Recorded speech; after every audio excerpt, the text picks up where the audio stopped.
Just while we're setting up for the first TED Talk, I'd like to introduce you to Michael Durrant, and just to let you know a little bit about Michael. Michael's a registered psychologist in Sydney. He's the director of the Brief Therapy Institute and also works in the Faculty of Education and Social Work at the University of Sydney. He's an accredited supervisor with the Psychology Board of Australia, a faculty member for the Brief Academy in Singapore and visiting international faculty, Masters Special Education Program, Fontys University in the Netherlands, which in actual fact is the largest tertiary institution teaching education professionals in the Netherlands.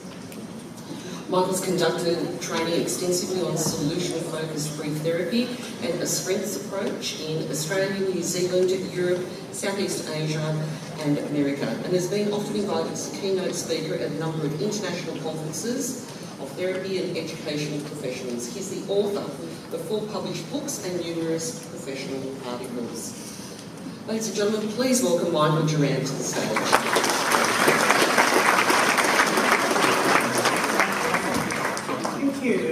I wasn't sure how long it was going to take me to get here this morning, so plenty of time. I actually arrived at 7:30, and the first thing I saw was a photo of me outside looking very wet and bedraggled.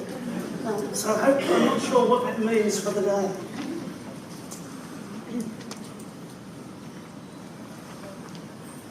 I want you to just think for a minute about your expectations of today, about the kind of outcome that you have for you from today. You all have, there's the college executive has an idea of what they hope for today, but each of you will have some particular hopes, expectations, fears perhaps.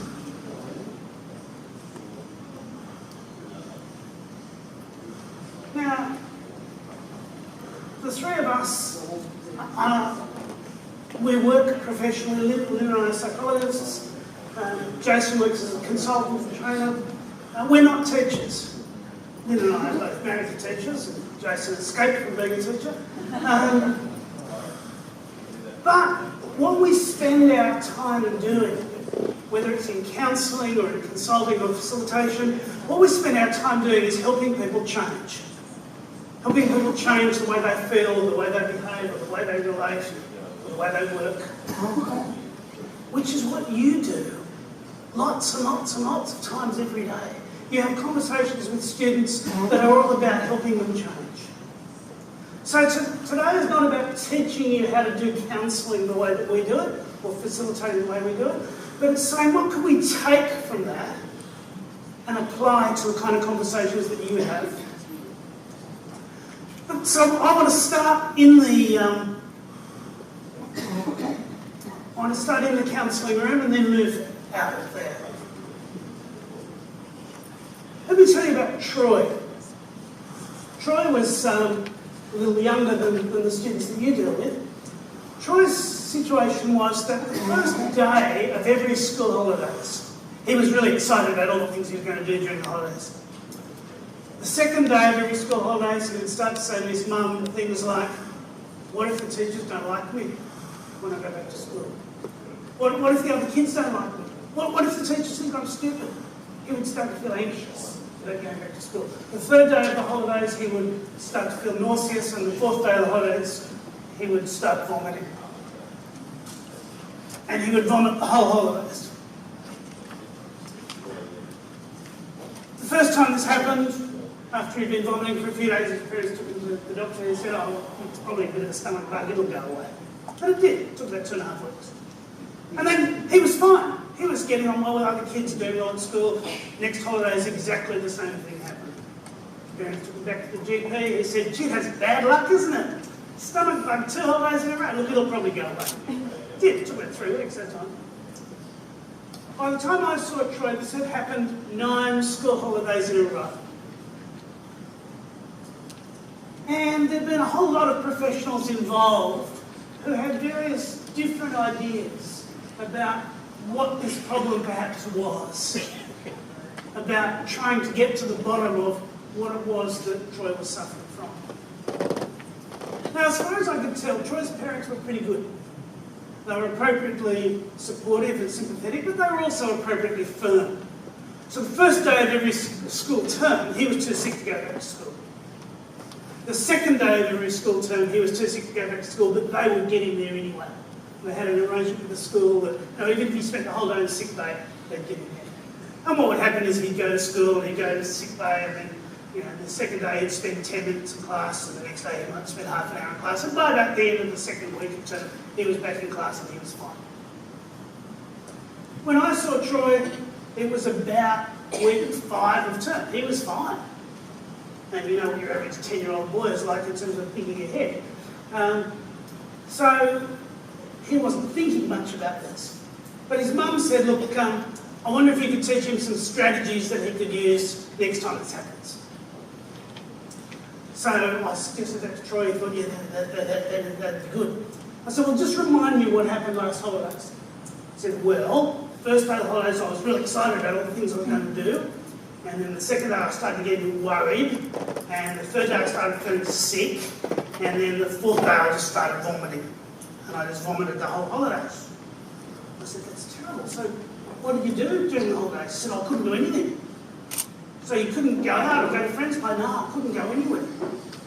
So you stuck at home. Did you play on the computer or watch TV? Oh, yeah, but I was in the toilet vomiting most of the time. So he couldn't do any fun things at all. He said, no, none at all.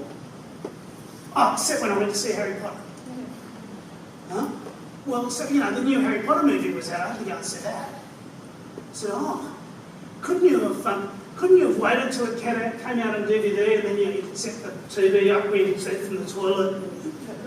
He said, oh no, look, it won't come out on DVD for months. If I go back to school, I'm the only kid who hasn't seen the new Harry Potter movie. It'd be even worse.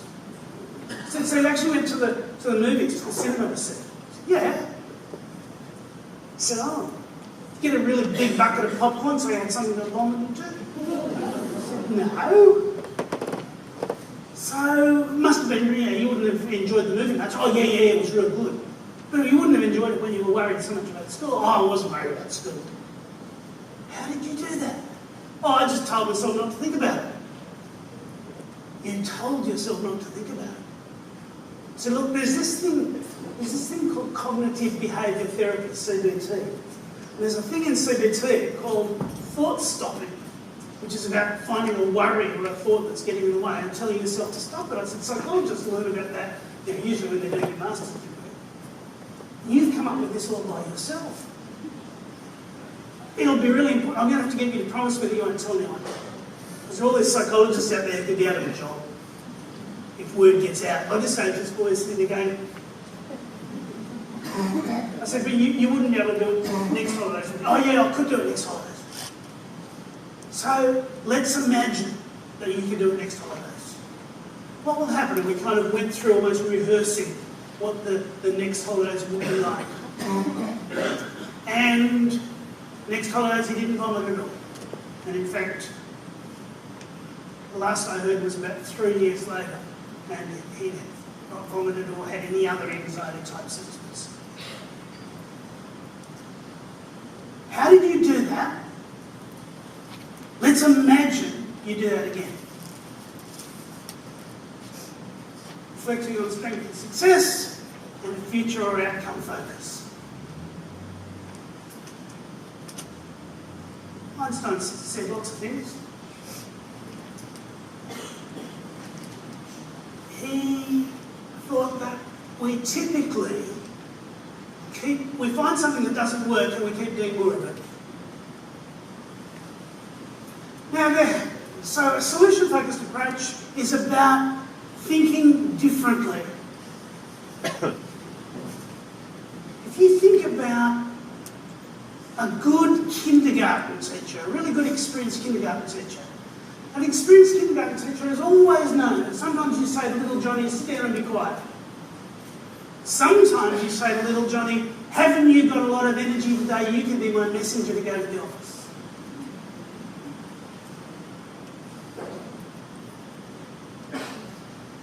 So there has been, as Nell was saying, in education, but in psychology and in consulting broadly, a move towards more positive approaches, positive psychology, a strengths approach and so on.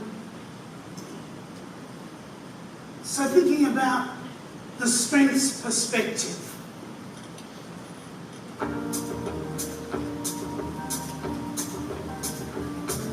Such feelings coming over me.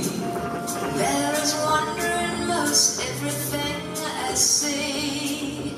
Not a cloud in the sky, got the sun in my eyes, and I won't be surprised if it's a dream. I'm on top of the world. This is the end.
One of the researchers from that study went to the American Society of Radiologists conference.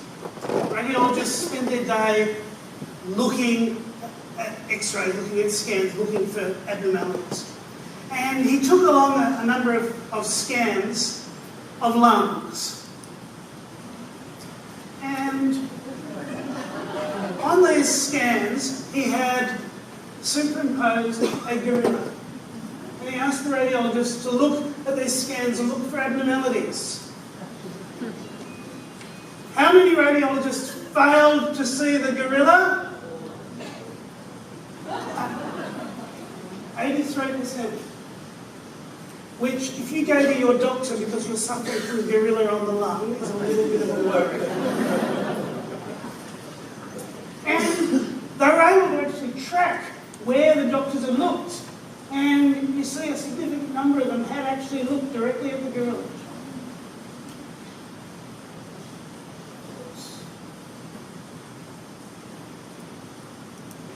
What we expect to see, we're more likely to see. What we don't expect to see, so if we expect to see difficulty, if we expect to see problems, then that's what we're more likely to see. If we expect to see something else, then that's what we're more likely to see. So there are a whole lot of things that are taking a more positive approach. The solution-focused approach is more than just that. It adds something else. If you watch a BBC TV show and someone gets into one of those big old black London cabs, what's the first question the driver asks? Where to go? He doesn't ask where from. I set my GPS sat-nav this morning to get here, and I thought it probably was a good idea to program you in Freshwater Senior College, senior campus. I mean, I toyed with with typing in courage on, which is where I was coming from, then my GPS would only have known where I didn't want to be. And I might have had a really nice drive, but I never know where I'm going.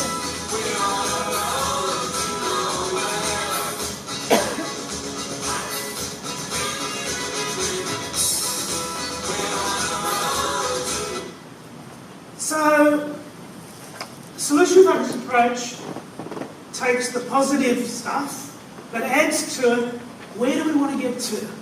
I don't know whether any of you went shopping over the weekend. I presume you probably took a shopping list.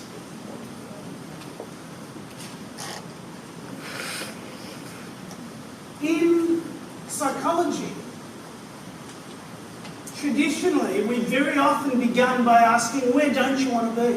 What don't you want to buy? What problem don't you want to have? What thing don't we want to see in this class?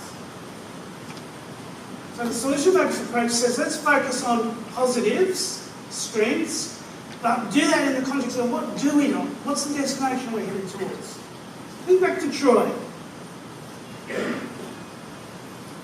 My work with Troy was focused both on getting him to reflect on strength, success, positive if you like, but also that future focus. Let's imagine you do that again.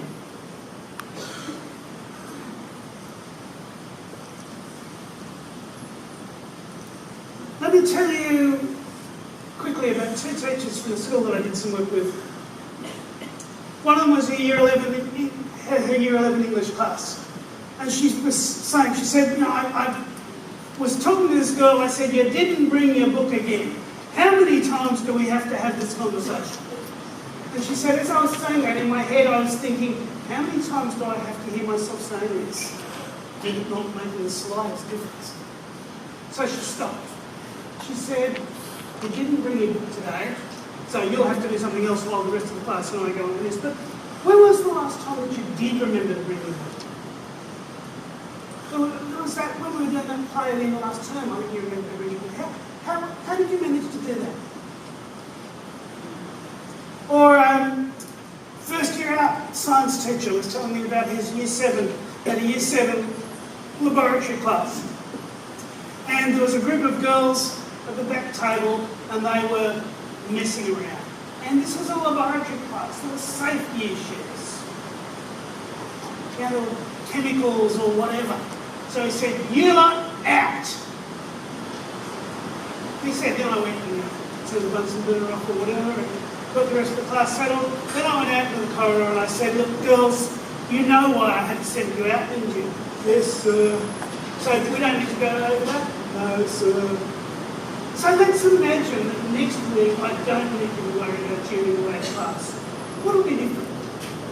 Oh, we won't be knocking up, sir. So what will you be doing? Someone said, well, maybe we'll be sitting at a bench closer to the front. Well, you can imagine that if the teacher had said, right, next week I want you to sit, oh, sir, that sounds good. But the future focus had allowed them to come up with this. So these are ideas that came from the counselling and consulting room, but we want to take them into the classroom, into the playground, into our normal kind of conversations. Thank you.